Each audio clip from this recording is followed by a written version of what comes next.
পরিষদকে নির্বাচনী নমিনেশন না দেওয়ার জন্য বলেছিল।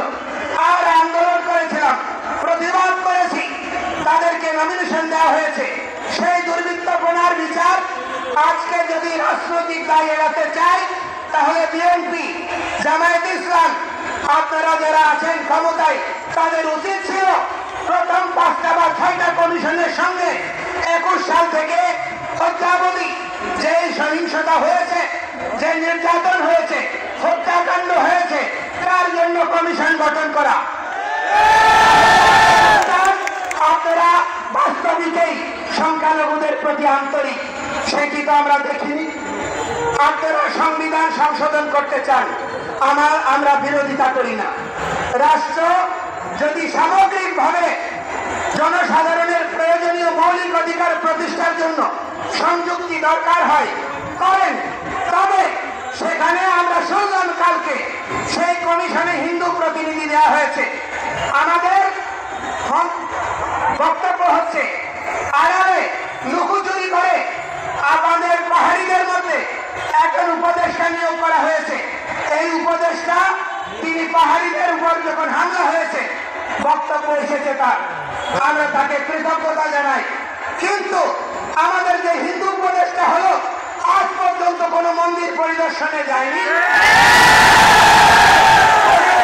কোন ক্ষতিগ্রস্তের পাশে দাঁড়ায়নি, হিন্দুদের স্বার্থে, সংখ্যালঘুদের স্বার্থে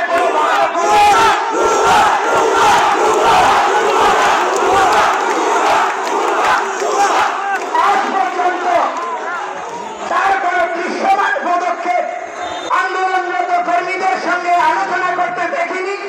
তাহলে কাকে আপনি হিন্দু প্রতিনিধি বানিয়েছেন? অতীতের যত ধর্মীয় সংগঠন ছিল তাদেরকে রাজনৈতিক লেজুরবৃত্তির প্রতিষ্ঠানে পরিণত করা হয়েছে। কারণটা কি? যারা ছাত্র ইউনিয়ন করেছে, যারা কমিউনিস্ট করেছে, যাদের ধর্মীয় অনুভূতি নাই, সেই সমস্ত তথাকথিত বুদ্ধিজীবীদেরকে হিন্দুদের নেতা বানানো হয়েছে।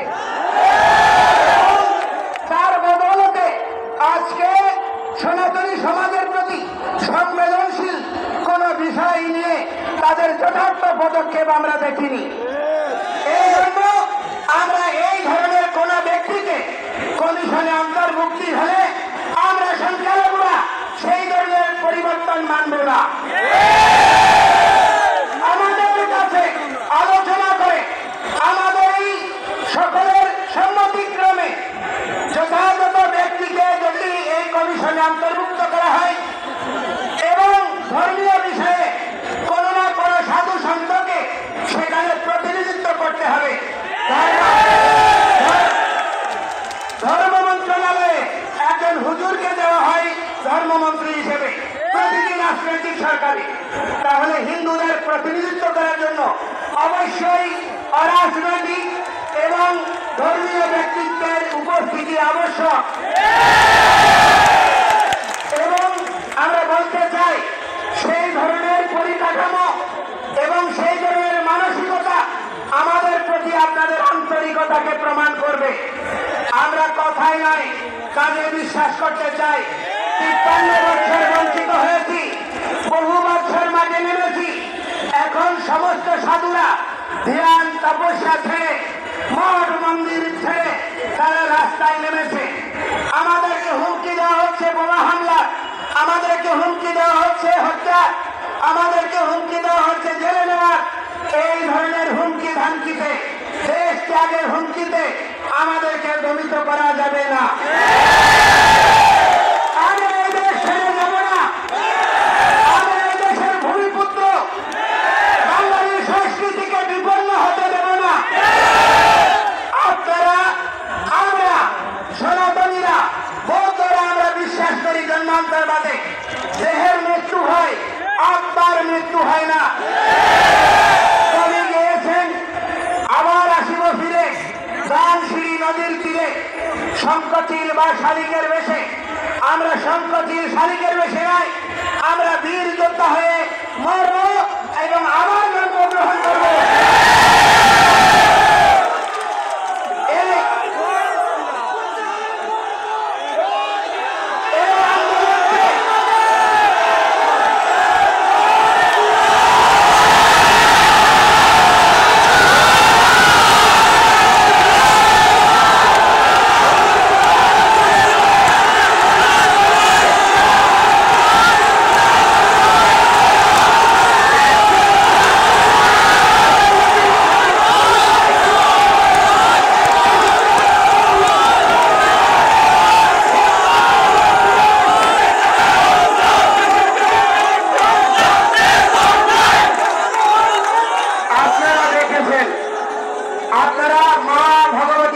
দুর্গার পূজা করছেন।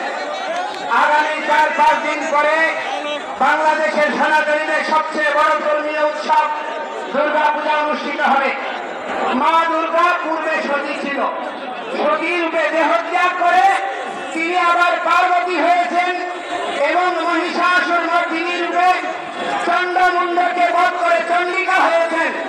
সুতরাং আমরা এই ভূমিপুত্ররা বারবার জন্মগ্রহণ করব আর এই বঙ্গভূমির সংস্কৃতি, সভ্যতা, আদর্শকে সমুন্নত রাখবো। যারা স্থৈর্যতাবশত, লেজুর বৃত্তিবশত আমাদের এই আন্দোলনকে রাজনৈতিক দিক দিতে চায়, আমি তাদেরকে বলতে চাই, আমরা বিভিন্ন পর্যায়ে আলোচনা করেছি। আপনারা অনেকে বলেন আমরা বিগত 15 বছর কোথায় ছিলাম? আমরা তো ভাই আন্দোলন যা করেছি কোন রাজনৈতিক দল দৃশ্যমান আন্দোলন করতে পারেনি। এরপরেও তিনটা নির্বাচনী ইশতেহারে আমাদের দাবিগুলো থাকার পরেও তার কোন যথার্থ বাস্তবায়ন হয়নি। আমাদেরকে প্রত্যেকটি সরকার বিমাতা সুলভ আচরণ করেছে এবং তারা সকলে আমাদেরকে আশার মূলা ঝুলিয়েছে, কিন্তু বাস্তবে দৃশ্যমান কোন পদক্ষেপ দেখিনি। আপনাদেরকে বলতে চাই, রাজনৈতিক দল ব্যতীত একটি গণতান্ত্রিক রাষ্ট্র ব্যবস্থা থাকতে পারে না। আমরা আপনাদেরকে বিশ্বাস করতে চাই, আপনাদের দৃশ্যমান পদক্ষেপ দেখতে চাই। 3 কোটি জনসাধারণকে অন্ধকারে রেখে এবং সনাতনী সংখ্যালঘুদের অস্তিত্বকে বিপন্ন করে এই দেশ গণতান্ত্রিক দেশ থাকবে না। বাংলাদেশে শুরু হয়ে গিয়েছে বাংলাদেশের পতাকা পরিবর্তনের, সঙ্গীত পরিবর্তনের, সবকিছু পরিবর্তনের, ভাষা পরিবর্তনের অপপ্রয়াস কেউ কেউ দেখাতে শুরু করেছে। এই পরিবর্তন যদি অব্যাহত থাকে এই দেশে উপনিবেশিক শক্তি ভূরাজনৈতিক খেলোয়াড়রাই খেলতে পারবে। আপনারা ফুটবল হবেন, আপনারা খেলোয়াড় হতে পারবেন না।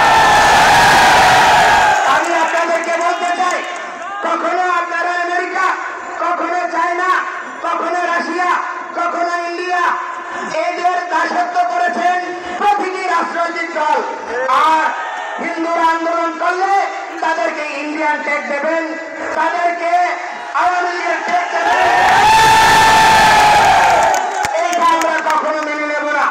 সাতকানিয়া, ফিরোজপুর, বরিশাল, সেখানে জামায়াত, বিএনপি, ইসলামিক দলগুলো নির্বাচনে বিজয়ী হয়, সেখানে মেজরিটি অথবা নির্ণায়ক ভোট হচ্ছে হিন্দুদের। তাহলে যারা সেই হিন্দুরাকে আওয়ামী লীগ করেছে, চট্টগ্রামে 57 জন হিন্দু আওয়ামী লীগের সঙ্গে যুক্ত, 213 জন বিএনপির সঙ্গে যুক্ত। তাহলে আমাদেরকে কি কারণে ইচ্ছাকৃত ভাবে দলীয় ট্যাগ দিচ্ছেন? এবং অতিশয় দুর্ভাগ্যের বিষয়, একজন সমন্বয়ক বলল আমরা দুর্গতি ডেকে এনেছি হিন্দুরা নৌকাকে ভোট দিয়ে।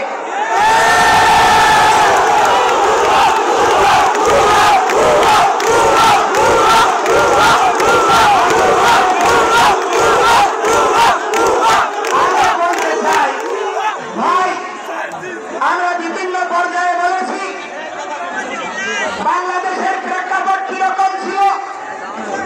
জামায়াত ইসলামের মতো একটা ইসলামিক আদর্শিক দলের নেতা হয়েও টাকা দিয়ে ছাত্রলীগের পথ কিনে নিজের পিঠ বাঁচাতে হয়েছে। আজকে যেই সমন্বয়করা বলেছে আমরা নৌকায় ভোট দিয়ে দুর্গতি টেনে এনেছি, আপনারাই তো, আপনি আওয়ামী লীগ নেত্রীর সঙ্গে ছবি তুলে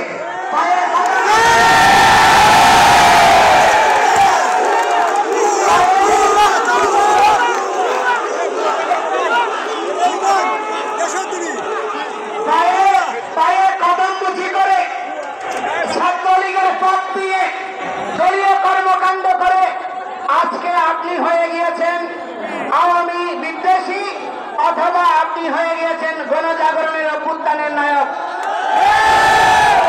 আমরা হিন্দুরা যারা দীর্ঘকাল আওয়ামী লীগের সময়ও প্রত্যক্ষভাবে আপনার আন্দোলন করেছি, মাঠে নিপীড়িত হয়েছি, আমাদেরকে আপনারা আওয়ামী লীগের টেক দেবেন এই পরিস্থিতি আমরা মেনে নেব না।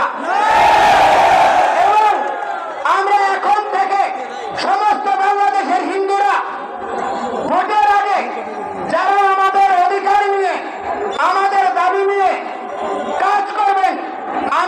সমন্বিতভাবে তাদেরকে ভোট দেব। কোন দলের লেজুর ভিত্তি আমরা হিন্দুরা কেউ করবো না। যারা হিন্দু নামে করতে চাইবে তাদেরকে আমরা সামাজিকভাবে বর্জন করব। এবং আমি বলতে চাই, আজকে একটা জিনিস দেখুন, আমাদের নিপীড়নের ইতিহাস। বাংলাদেশের চা শ্রমিকদের যে বেতন, তার চেয়েও কম বেতন হচ্ছে সংস্কৃত টোলের 178 টাকা না 79 টাকা। এই টাকা দিয়ে কি দেশ চলে?